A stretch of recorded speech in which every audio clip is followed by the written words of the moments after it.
नमस्कार, मैं हूं आपके साथ रचना तिवारी। आइए नजर डालते हैं फटाफट खबरों की ओर। राष्ट्रीय राजधानी दिल्ली में 9 और 10 सितंबर को होने वाली G20 की बैठक के चलते 8 सितंबर से वाया रोहतक से गुजरने वाली 15 से ज्यादा ट्रेनों को 3 दिन के लिए रद्द कर दिया गया है। उत्तर रेलवे ने सम्मेलन के चलते दिल्ली आने वाली लगभग 40 ट्रेनों को रद्द कर दिया है। इसके अलावा 12 ट्रेनों का टर्मिनेट स्टेशन बदला है। साथ ही 70 ट्रेनों को सैटेलाइट स्टेशनों से जोड़ा गया है, जिससे इन 3 दिनों में काफी ट्रेनें प्रभावित रहेंगी। दिल्ली से जींद, भिवानी, हिसार, सिरसा की तरफ से जाने वाली ट्रेनें वापस आने वाली सभी ट्रेनों को 3 दिन के लिए रद्द कर दिया गया है। जैसी उम्मीद थी ठीक वैसा ही हुआ। 50,000 की क्षमता वाले शहर के अटल बिहारी वाजपेयी इकाना अंतर्राष्ट्रीय क्रिकेट स्टेडियम में 29 अक्टूबर को भारत और इंग्लैंड के बीच विश्व कप का मुकाबला देखने के लिए जेब काफी ढीली करनी होगी। इस मैच की टिकट दर 1500 से लेकर 40,000 रुपए के बीच होगी। इकाना में अब तक हुए किसी भी मुकाबले के लिए यह टिकट दर सबसे महंगी है। हालांकि इसके बावजूद शुक्रवार को सिर्फ सवा घंटे में ही जनरल स्टैंड के 25 और हॉस्पिटैलिटी के 10% टिकट ऑनलाइन बिक गए। इसके बाद साइट पर टिकट बिकने बंद भी हो गए। घोसी विधानसभा उपचुनाव में भाजपा की चुनावी नैया की पतवार राष्ट्रीय जनतांत्रिक गठबंधन एनडीए के घटक अपना दल, सुभाष सपा और निषाद पार्टी के हाथ में है। तीनों दलों के वोट बैंक का जितना बड़ा हिस्सा भाजपा को मिलेगा, उसकी राह उतनी ही आसान होगी। चुनाव नतीजे तीनों प्रमुख सहयोगी दलों के जातीय वोट बैंक में पकड़ की हकीकत भी बताएंगे। उपचुनाव में भाजपा के तारा सिंह चौहान और सपा के सुधाकर सिंह के बीच कांटे का मुकाबला बताया जा रहा है। 4.30 लाख से अधिक मतदाता 5 सितंबर को दोनों के भविष्य का फैसला करेंगे। असम के मुख्यमंत्री हिमंता बिस्वा शर्मा असम में बहुविवाह पर रोक लगाने के लिए तैयार हैं। उन्होंने बहुविवाह पर प्रतिबंध लगाने के लिए एक विधेयक तैयार किया था, जिसे सार्वजनिक सुझाव के लिए प्रस्तावित किया गया था। अब इसी विधेयक पर जानकारी देते हुए शर्मा ने कहा कि हमें हमारे सार्वजनिक नोटिस के जवाब में कुल 149 सुझाव मिले हैं। उन्होंने कहा कि कुल मिले सुझाव में से 146 विधेयक के पक्ष में है। इससे साफ है कि बहुविवाह पर प्रतिबंध लगाने के समर्थन में ज्यादा लोग हैं। उन्होंने कहा कि ऐसा नहीं है कि सभी पक्ष में है। विधेयक पर 3 संगठनों ने विरोध जताया है।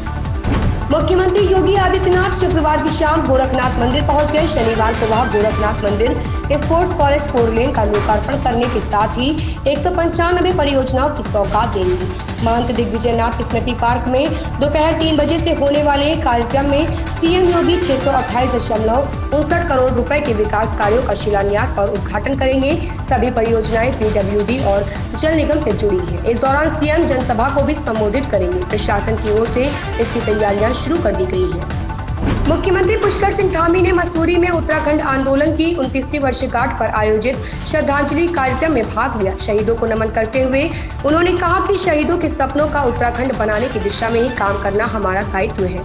ये राज्य आंदोलनकारियों की देन है। मुख्यमंत्री धामी ने शहीद राज्य आंदोलनकारियों के परिजनों को शॉल पहनाकर सम्मानित किया। 29 साल पहले 2 सितंबर 1994 को हुए इस घटना में पुलिस की गोली से 6 राज्य आंदोलनकारियों की मौत हो गई थी।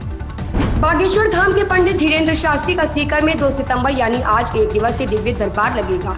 कार्यक्रम को लेकर आयोजक की तरफ से सभी तैयारियां पूरी कर ली गई हैं। आयोजकों की तरफ से भव्य पंडाल सजाया गया है। जिला मुख्यालय से कुछ दूर खाली जमीन पर पंडाल सजाया गया है। कार्यक्रम में भारी भीड़ को ध्यान में रखते हुए सभी इंतजाम पूरे किए गए हैं। यहाँ आने वाले भक्तों को किसी प्रकार की असुविधा न हो, इसको लेकर तैयारियां की गई है। केंद्रीय गृह मंत्री अमित शाह रायपुर पहुंच चुके हैं। वो अपनी निर्धारित शेड्यूल से करीब 3 घंटे देर से राजधानी रायपुर पहुंचे। एयरपोर्ट पर बीजेपी के वरिष्ठ नेताओं ने उनकी अगवानी की। इसके बाद गृह मंत्री शाह बोरिया कला स्थित बीजेपी कार्यालय के लिए रवाना हो गए। यहाँ वो रात्रि विश्राम करेंगे। शाह की ये बैठक काफी अहम मानी जा रही है। वो प्रदेश कार्यालय में कोर कमेटी की बैठक लेंगे। ऐसे में ये कयास लगाया जा रहा है कि बैठक के बाद बीजेपी की दूसरी लिस्ट जल्द जारी हो सकती है। हाल ही में अभिनेता कार्तिक आर्यन को फिल्म निर्माता निर्देशक करण जौहर के घर के बाहर देखा गया। इसके बाद फैंस यह जानने के लिए उत्साहित हैं कि आखिर दोनों के बीच यह मीटिंग क्यों हुई। क्या कार्तिक करण की किसी फिल्म में नजर आने वाले हैं? दोनों की मुलाकात के बाद तरह तरह के कयास लगाए जा रहे हैं। मीडिया रिपोर्ट के मुताबिक कार्तिक आर्यन और करण जौहर प्रोफेशनल मीटिंग के लिए मिले थे। अंतर्राष्ट्रीय प्रतिबद्धताओं के लिए राजनीतिक समर्थन जुटाने के प्रयास के तहत भारत अगले महीने यहां नए संसद भवन में G20 देशों की संसद के अध्यक्षों की मेजबानी करेगा। G20 भारत के विशेष सचिव मुक्तेश परदेसी ने बताया कि संसद G20 की बैठक 12 से 14 अक्टूबर तक होगी और G20 देशों के पीठासीन अधिकारी तथा आमंत्रित देश विचार विमर्श में भाग लेंगे। उन्होंने कहा कि यह सभी G20 देशों और आमंत्रित देशों के संसद के अध्यक्षों और पीठासीन अधिकारियों से संबंधित एक बैठक है। उन्होंने यह भी कहा कि नए संसद भवन में 12 से 14 अक्टूबर के बीच ऐसा होगा। इन खबरों में बस इतना ही, बने रहिए हमारे साथ।